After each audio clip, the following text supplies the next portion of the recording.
It's a mean age.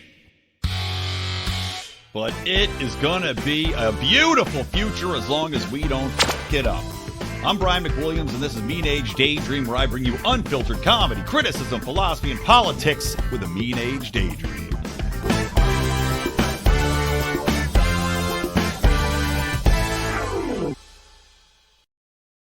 What is happening, children of the corn pop? Welcome to Mean Age Daydream. I am, of course, Brian McWilliams, your lovely host in all things liberty, love, and licorice. Let's toss licorice in there. Not the black kind, though. Everybody knows that's disgusting.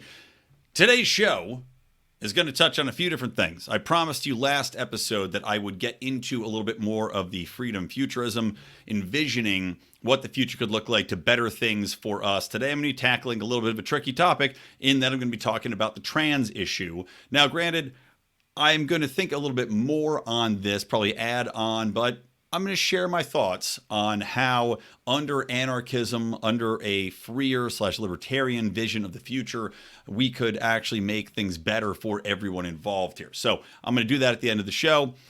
Before I do that, I'm going to get into the White House Correspondents Dinner, which dovetails perfectly into how RFK Jr. was censored for his views on vaccines. But before we do that, I want to tell you guys to please join the Lions of Liberty Patreon or Locals, patreon.com/Lions of Liberty or lionsofliberty.locals. If you like what we're doing here, if you like what I'm doing here, please go get our bonus content.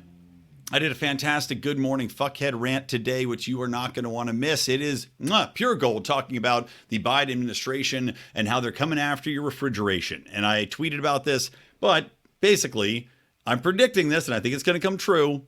You're going to see an AC unit shortage this summer. Why? Because of regulations imposed by the Biden administration, making coolants unbelievably expensive. Thus, hard to refill your air conditioners. Thus, more air conditioners are going to be sold brand new. Now, why is this? Because if you've got a crappy old air conditioner, it's going to make more sense to simply buy a new one that actually might be at a lower price cost because it was filled under the previous regulations and rules, and thus you can buy it cheaper than getting a refill on your shitty old one. So why wouldn't you? Let's jump forward. Everybody buys these air conditioning units. Now we have a shortage, and guess what they're going to tell you? They're not going to tell you that it's because of the regulations. They're going to tell you it's because it's so hot and climate change is to blame, sending everybody to buy their AC units. You heard it here first. I guarantee it's going to happen because I am a soothsayer and also, of course, a Nostradamus-like figure. But anyway, you could have heard all that and more this morning at patreon.com/Lions of Liberty or lionsofliberty.locals. Please do support us, guys. As little as $5 a month. What is that? A cup of coffee to you every month to support people trying to do their best to make this world a better place. So please do help us there. And of course, subscribe, share the show, hit the notifications button on YouTube, on Rumble, everywhere you can find us. All right, getting into it. So, White House Correspondents Dinner took place. And you know what? Hold on. Before I get into that, the Hollywood writer strike's going on right now. I do want to address this briefly. So I'm in the heart of Hollywood. I know friends that are writers. I myself am trying to be a writer, and they will make me join the union. By the way, they make you join the guild or else you're basically blackballed. Lovely situation we have here. Now, the funny thing is, I have a writing partner for a script right now that's being read, getting some pretty nice accolades, right? I go, hey, buddy, during the writer's strike, since nobody's writing, how about we reach out to some managers and say, hey, here's our script. Do you want to read it? It's getting all these accolades. He said that if we do that, we will be blackballed from the industry because you're not even allowed to go to agents, to managers during this time, which I think is fundamentally idiotic. So nobody can do anything during this strike. You'd think the Writers Guild would be open to more writers coming on board their cause, right? Because right now I have no interest in their cause. I'm not employed. I'm not a writer, technically. So why not let me try to get in by getting an agent or a manager? No. Verboten, not permitted. But the funny thing is, they're protesting over AI involvement in the writing process, right? Which, of course, makes sense because a lot of lower level writing jobs may get eliminated by stuff like ChatGPT. You know, if you're writing questions for a game show, if you're writing stuff for a reality show even, could get eliminated. Maybe even higher function stuff. So I can see why they're upset. But what's funny is now there's such a backlog of content and so many streaming options that half the population isn't really going to feel this strike right now. And those that will feel it are probably the people that watch late night talk shows. Because that's all these huge writing staffs right now that you would actually notice in real time, right? Would be your Conan O'Brien, would be your Colbert, would be your, I guess James Corbin is done, thank God. So what's funny to me is they've got all these writers out on strike. I think the Biden administration is going to union bust this. They're going to come in with the thugs and start batoning these people and being like, get back to fucking work. Because they can't miss out on all that propaganda every night masquerading as comedy. I mean, the people that really are hurt most by this are the Biden administration and having all these hacks out there making quote unquote jokes about all of his political opposition while gently covering over with paper mache anything that might harm the president. So you're going to see Biden's goons in there anytime now. I give it a week before they break it up. Okay. So White House Correspondents Dinner. Speaking of comedy, Roy Woods Jr., who, of course, is on The Daily Show, which I don't even... if I was smart, I would have looked up who actually watches The Daily Show, what the ratings are, because ever since Trevor Noah left, they've been doing kind of a rotating host cast. And I would not be surprised if they actually had similar ratings or if they even took a boost. Because I've long said Trevor Noah's a hack. I think he's terrible. I don't think he's funny in any way, shape, or form. And I think that what he did to The Daily Show is almost unforgivable after Jon Stewart. Almost as unforgivable as what Jon Stewart's doing to Jon Stewart's legacy under his new show, which is just, again, liberal leftist hackery. But Roy Woods Jr. did the Correspondents' Dinner. And I have to say, I was actually pretty surprised. Most of what he was doing, of course, was on the left. He is on the left, as you would imagine, being on The Daily Show. Of course, so is the 99% of the media. But he did make an effort. And fortunately, the good people over at MRC TV have compiled some of the nicer clips here. I'm going to share one of his jokes that actually was pretty good. And again, you can see kind of the yin and yang here, but let me play this real quick. Happy to be here. Oh, real quick, Mr. President, I think you left some of your classified documents up here. You can get to the... Yeah, no, don't give them to him. I'll put them in a safe place. He don't know where to keep them. Happy to be here, though. Happy to be here. We got to get Tucker back on the air, Mr. President, because right now there's millions of Americans that don't even know why they hate you.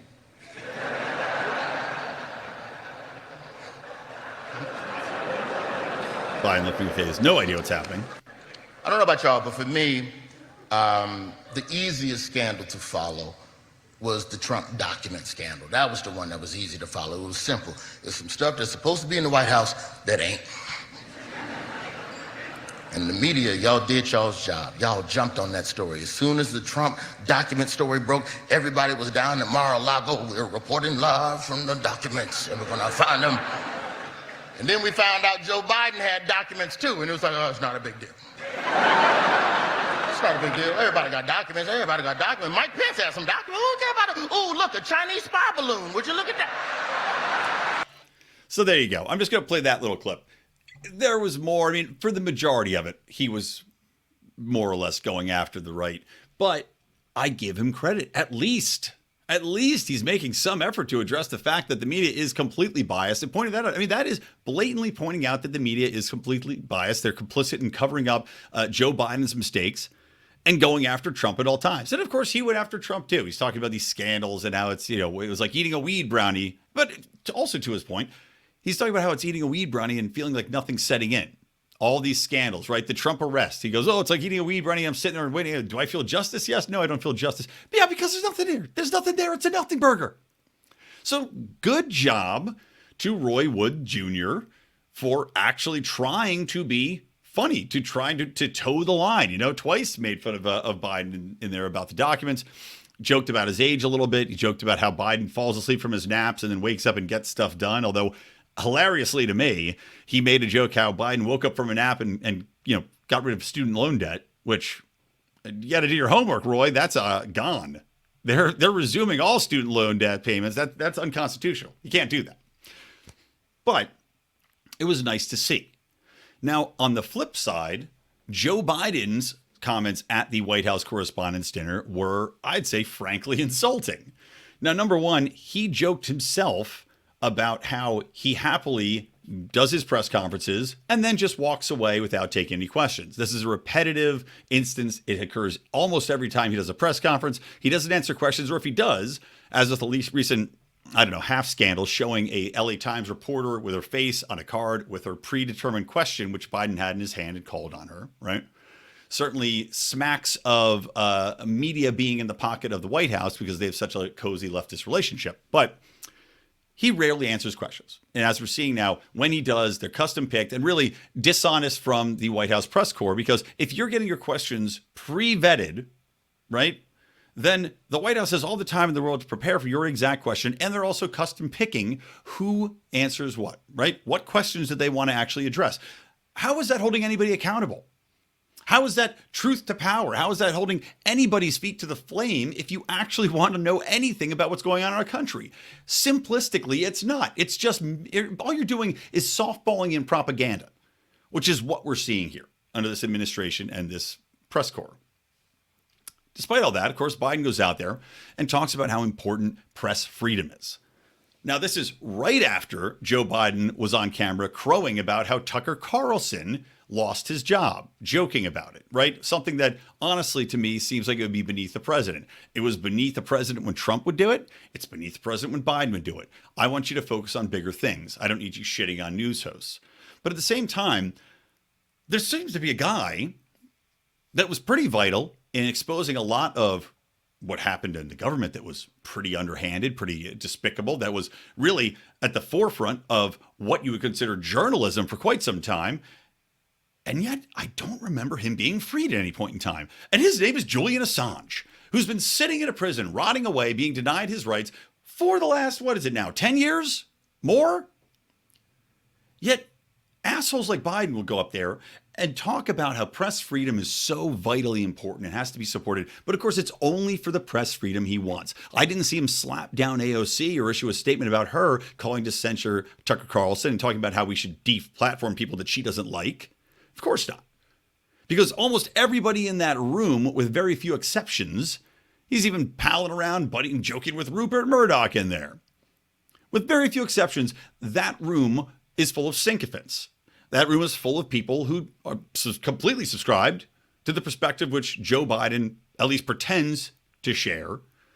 And they're not going to question, they're not going to bat an eye at the fact that one of their colleagues has been literally imprisoned for the better part of a decade and treated miserably, despite the fact that he did their job better than them, which of course is why they don't have a problem with him being there.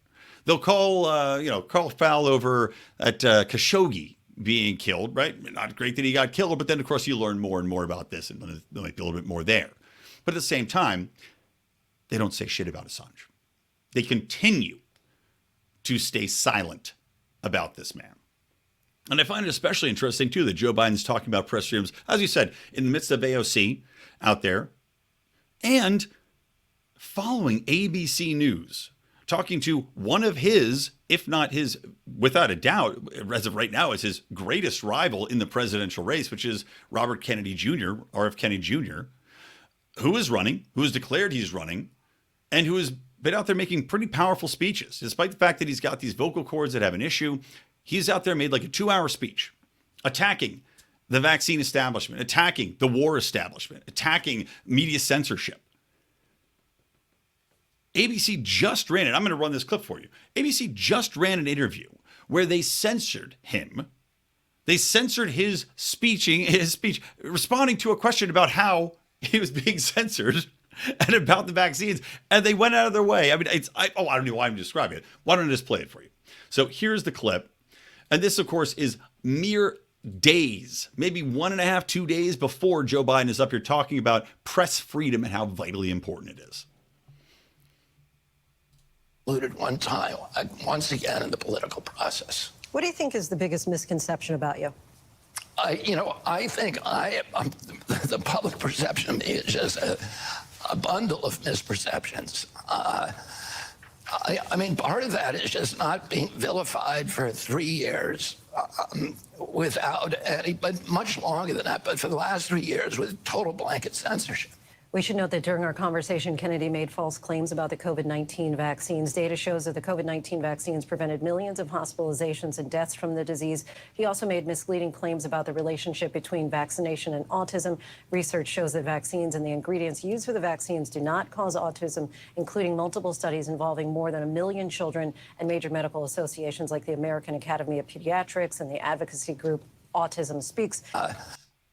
Okay, so there you go. Somebody hit the button. Now, I'm just watching, by the way, I'm just watching Picard season 3 on Paramount, which is a great show, honestly. The first season was okay. The second season was woke dog shit. And to their credit, to the showrunners' credit, to the writers' credit, to the executives in charge credit, they went, people hate this. We went too far with pushing this garbage. We're going full reverse. And they did. And the latest season is fantastic. But on that show, spoiler alert, there's a signal which turns people into Borg, right? People just out of nowhere, they just become Borg. That was like watching the signal sent from Pfizer. Pfizer pushed the button, they pushed the Borg button, and now everybody must be assimilated, right? You can see her right there become assimilated into the Pfizer Borg cube and totally change from, okay, we're doing an interview. Oh, the data shows that Pfizer, there is no danger of these vaccines, and there's the data, and they save millions. I mean, like a robot. Like a fucking robot. That's what like watching that was. Reading from a script, stick to the guidelines within this very narrow confine. Otherwise, you get slapped down. Otherwise, you lose your advertising. It shows you how poisoned this is. And by the way, you should check out the t-shirts that we have, which Odie thought up a great little t-shirt there, which is that television programming is simply filler for pharmaceutical ads. We have a nice little shirt over at lionsofliberty.store to that effect. And of course, you can go buy our other one, which is Big Pharma making myocarditis arrocarditis. Another very hilarious shirt. Lionsofliberty.store.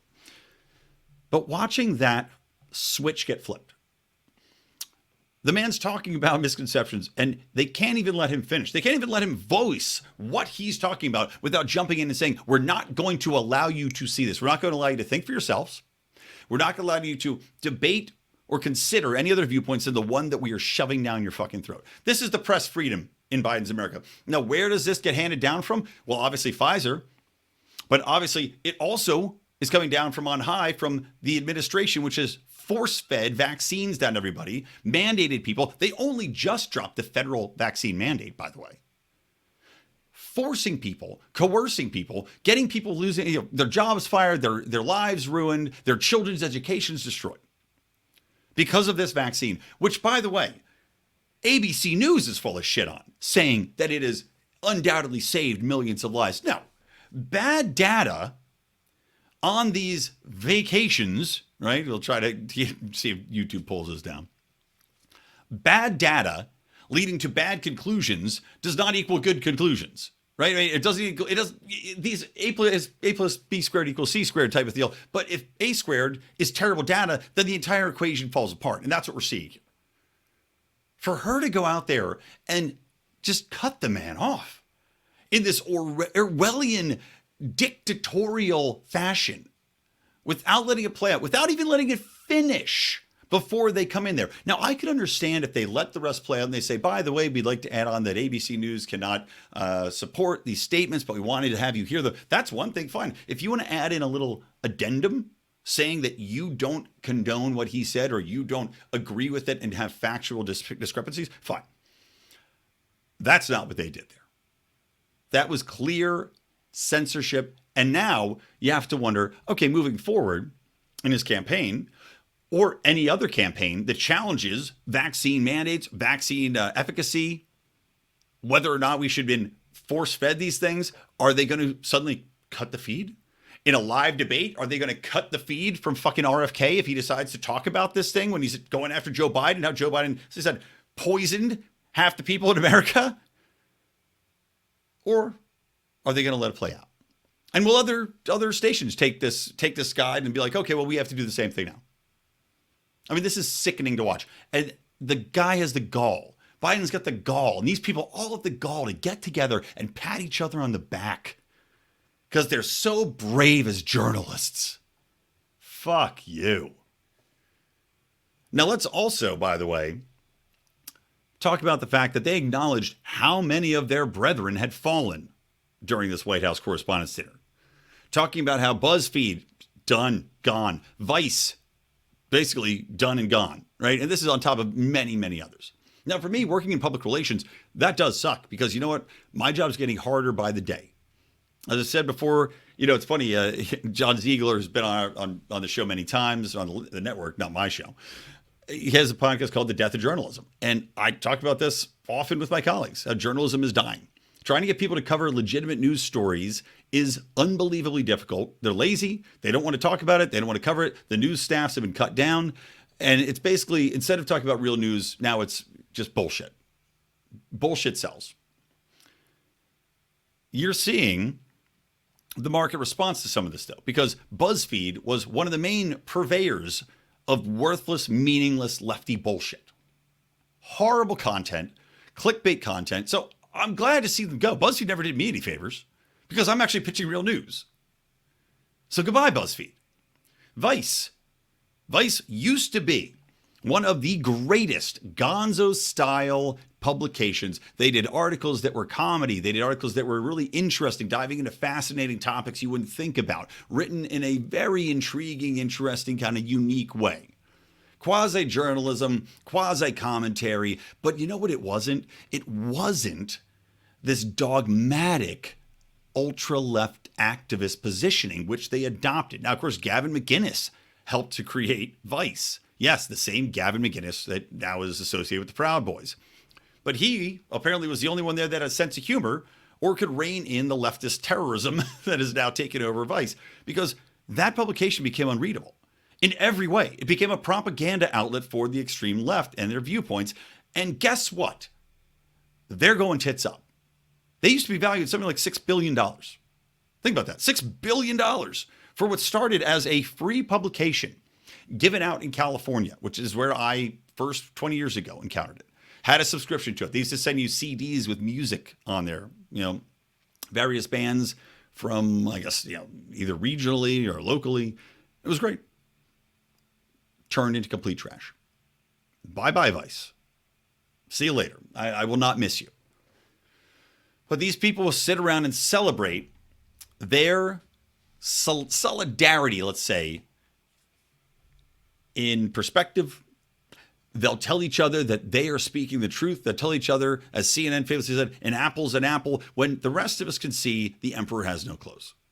We can see that boat is sinking for a very specific reason, and it's because the holes that exist within their worldview, the holes that are so gapingly large and seeping so much truth out the bottom of them, is sending them to the bottom of the ocean faster than they can possibly bail it out. And CNN seems to be trying to bail as fast as they can by cutting assholes like Don Lemon, Brian Stelter, and, seeing what they could do to get back to a respectability level that has been lost during the Trump era.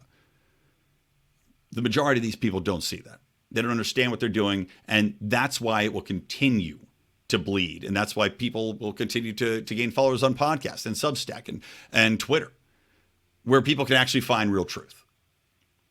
Okay. That's that. Let's transition and let's see. Is there anything else I want to talk about? No. Okay, good. So let's transition into this topic about trans.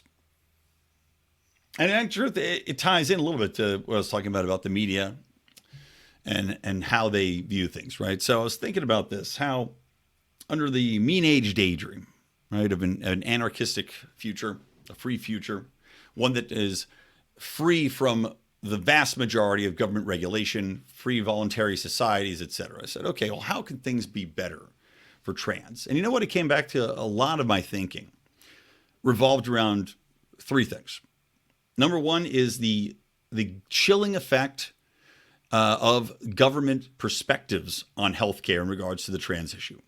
So much of what we can see as far as negative outcomes for children, pushing the affirmative care only, i.e., if you say you're a gender, we're going to say that that's right, that you're the gender. We're not going to push back on it, right? Which goes against every psychological foundation, every psychiatric foundation of trying to find out what the actual root of a problem is or the root of a symptom is, right? And many times you see that gender dysphoria or smaller children looking into becoming transgender has to do with some underlying issues, right? This is like the bill I discussed, the Missouri bill, which I took umbrage with because it blocks adults from getting access to trans drugs and trans surgeries, et cetera. Well, they examine how autism is a huge driver in people identifying as trans. Depression is a huge driver in people identifying. Basic gender dysphoria. Going into the root problems of these things is important. It's a vital, vital aspect of healthcare. And yet, from the top down, because the government has said basically in a Dear Colleague letter, right, passed down by the Health and Human Services, this is what we believe in affirmative care. And the chilling effect that's had throughout the entire health community cannot be overstated. Now, not only that, but I was thinking about, when we talk about anarchy, we talk about the absence of rulers. Not just blood in the streets, as most idiots that don't understand what anarchy is think. But we talk about rulers, we're not just talking about government. Rulers are where a ruler can really be anything that exists that has absolute control over what you're trying to do. And when you apply that to the medical field, when you apply it to the psychiatric field, when you apply that to the technology field when it comes to healthcare, you have a cadre of rulers there, right? You still are fighting against this, just trying to throw off the mantle of oppression. And when you talk about that, like the AMA, right, the American Medical Association, if their dictate is that you have to give this care, right, this is the way it goes, and you have the surgery, then you have, again, terrible outcomes. There's an example that's now going around about a kid. It was a boy who had hormone therapy, started so young that they couldn't turn his penis inside out, right? They couldn't do the surgery, so they took a piece of his colon to try to make a vagina out of. Well, he died. Surgery went wrong, kid's dead. Did he need the surgery or not? Did he need to be on the hormones or not? Would he have turned into a gay man were this not an intervention with affirmative care, with pushing one ideology over a more cautious approach? We don't know, but it certainly seems like we should find out. But beyond that, when you talk about these licensing organizations, you talk about organizations that make the costs go up, they make your process slower, they make it more agonizingly painful. Well, if you get those out of the way, then look, you can open up the world to experimentation by people, right? And I'm not saying children. I'm going to get around to the children issue at the end of this. But I'm talking about the fast forwarding of people being able to, adult humans being able to experiment with their bodies at a far faster rate. We know how expensive healthcare is. We know how cheap technology is. Now, this is not, I'm not the first person to make this juxtaposition by pointing out that we should have access to healthcare that is so infinitely cheap, infinitely instantaneous, because technology is advanced to the point, and healthcare technology to the point where it should be, basically cell phone levels of your computer used to be here, right? It used to take up four rooms of tapes going back and forth. And now you have a cell phone in your hand that has the computing power that NASA could envy 60 years ago. Why do we not have that with healthcare? Well, because we've got all of these rulers in the way. We've got all these bureaucracies in the way. We've got all these money makers in the way and lobbyists and all these special interest groups in the way that are stopping it. When you look at the trans issue, we probably, and I would say definitively, would have technology that is so vastly superior to what we have today were these people not in the way. Because you could have people have their own ability to spend money to experiment, to fast forward technology, to fast forward procedures and processes that could create synthetic versions of what they have, that could fast forward the cell technology to experimentation with cloning technology, that could give these people a chance to actually have a real version rather than this synthetic version that's being created of neo-penis, neo-vagina. You have the ability to create under an anarchist or a libertarian system wherein you're not going up against barriers all the time, constantly. And thus, we probably have set that movement back, not only by the way in which we've treated it in the politically, but technologically. We've probably set that trans movement back on the ability to transition smoothly and safely back 20 to 30 years just by virtue of existing regulations and rulers which get in the path of that happening with massive expenses. Not only the time it takes to do the research that's being slowed down, but the expense it takes to have these surgeries, to create these technologies, to get them approved. All of these things have slowed this down to the point where lives are quite literally being lost because of the government getting in the way. Now, another thing I want to add on to this is that when we talk about government, we talk about rulers, we talk about, you're not just talking about governmental rulers, you're not just talking about the American Medical Association, but we're also talking about research organizations. We're talking about the chilling effect, again, from the top down here, wherein you have now all the incentive in the world because of the funding apparatus, because of the way in which the political machine is working, because of the way in which the academic and publishing and peer-reviewed journals machines are working. Your incentive exists not to provide legitimate research into what outcomes could affect people, whether they're transitioning or not, at what age or not. Your emphasis is going to be on finding data which you already know the outcome for, aka activist data. And that's what we see come out. And anything that's come out to challenge that has been demonized, has been torn down, has had their funding pulled, has had teachers and academics fired and removed from their positions because they didn't toe the line. That is poisonous. If you want honesty, if you want freedom, if you want the best outcome for the people that are legitimately trans or are just confused and trying to find their way forward, you need good data. You need good academics. You need good research and reports that you can trust, not something that is designed with one outcome in mind. Now, to add on to that, I also want to mention that, kind of going back a way, we've got so many people that are transitioning, right? And again, I would blame media for this. I would blame academics. I would blame the education system for the way in which they are affirmative care, pushing, affirmation of all things rather than questioning and slowing down public practice. But at the same time, let's say, and this ties into, again, the technological advancements with people that do want to transition.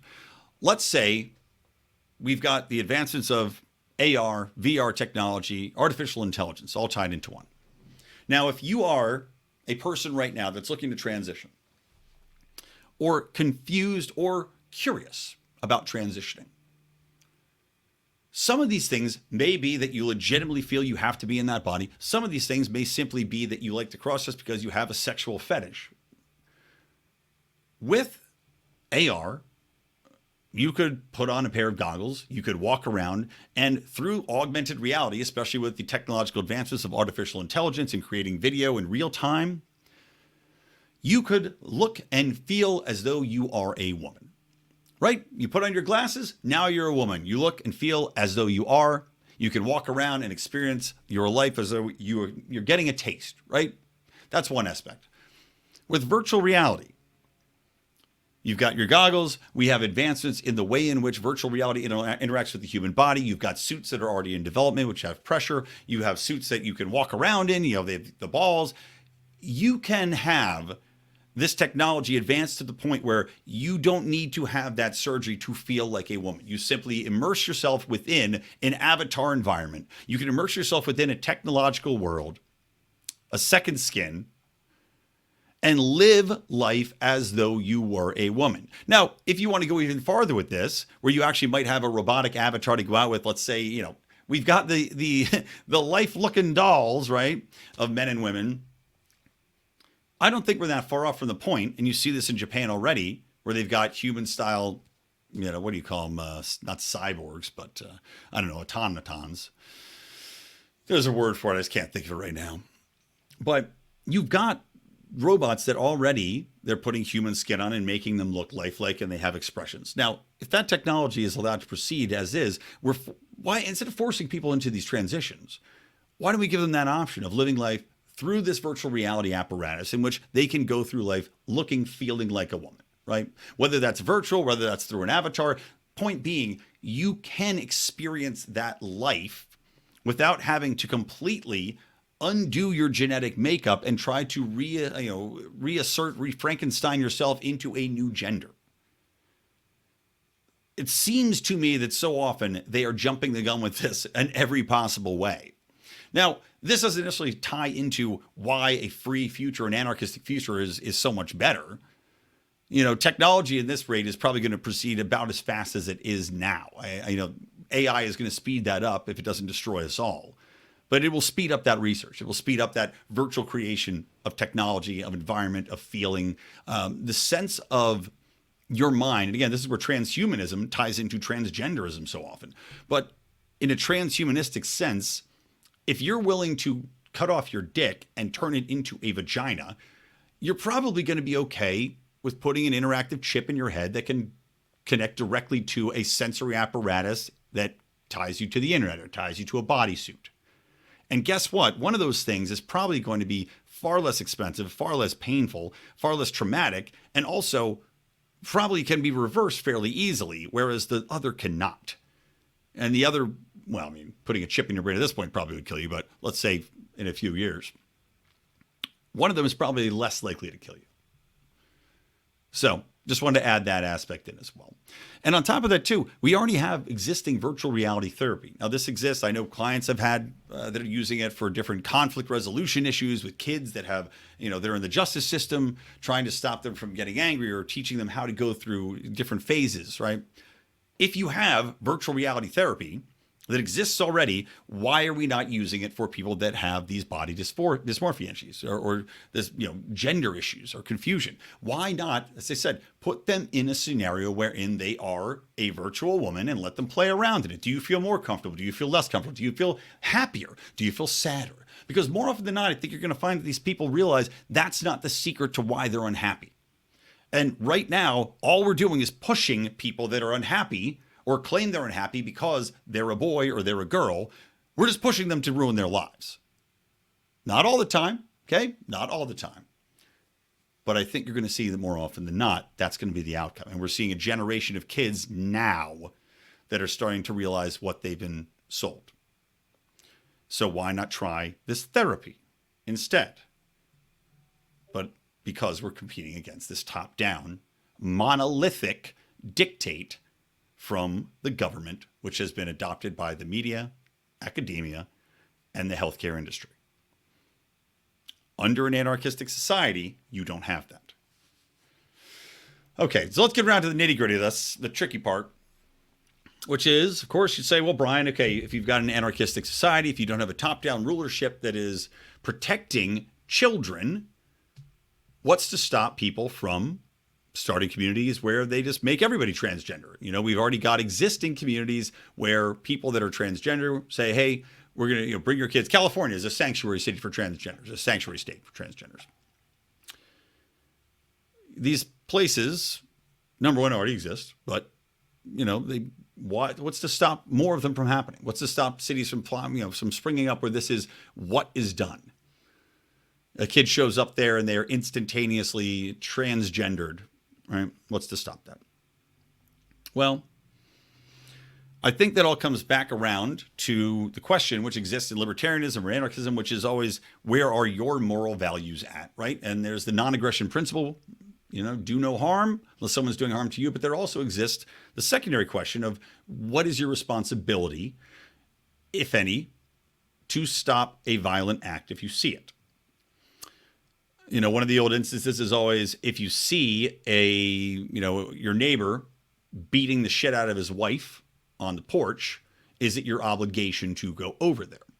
Now, this exists in other places. When we talk about governmental action, I always say, I'm not for governments going to war. If you want to go to war, then you can voluntarily get a group of people to go over there. So it's the Ukraine war. Hey, if you guys want to gather together and go fuck off to Ukraine to go fight, go ahead. You did it on your bond. You're done. You don't use my money. You don't use my funds. You don't use my military. You don't use our budget here, our weapons, our armor. If you want to go over there on yourself with your own bucks and your own guns, go for it. I think similarly, this exists within this construct. Now, you're always going to have conflict in life. People are never going to agree on all fronts. And if you have a fundamental disagreement about children being mutilated at a young age through this process, well, that's up to you to decide if you are going to intervene or not, if your community is going to intervene or not, and up for the other community to decide whether or not they will capitulate to what you would ask them to do, or if you are going to fight about it. Libertarianism, while it is a philosophy of freedom, is not free from violence. There are always going to be instances where violent action might be taken. And in this instance, you could say that they are taking a very violent action against the most vulnerable people out there, which is children. And whether or not you want to stop that or intervene, of course, is a individual value. I would certainly say that I would be for that. I would be far more for a group of people, or let's say a country, going to war over mutilation of children at a very young age than I would over oil or land or water or whatever the fuck else these people want to pretend that we need to go to war for. And I do want to add this as well, that cultures already exist which mutilate children. We have rampant female circumcision and all sorts of child sex slaves in the Middle East and in Africa.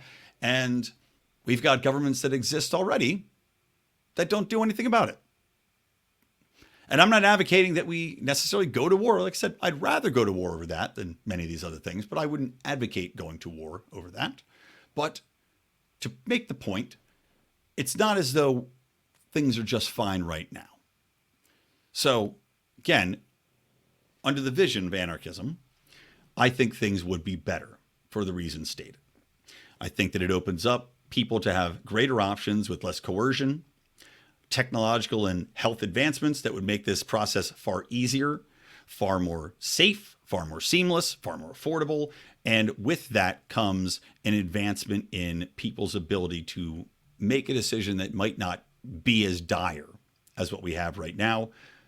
And again, when you've got cheap access to these type of things and zero barriers in the way to stop medical and health professionals from making huge advancements, or at least helping to speed them up, well, you're going to have far more success in figuring out what the best, easiest, safest solution is to this issue than what we have currently, which is just probably the worst of all worlds. There you go. There's my thoughts, guys. If you like what I had to say, please share the show, subscribe, tell a friend. That'd be infinitely helpful. Or just follow me on Twitter at Brian McWilliams. Follow the Lions of Liberty Network at Lions of Liberty. And of course, join us on Patreon, join us on Locals, and anywhere else you want to subscribe. That'd be fantastic. Okay, from me, Brian McWilliams from Mean Age Daydream and the Lions of Liberty Network. Keep those electric eyes on me, babe. And keep that ray gun to my head.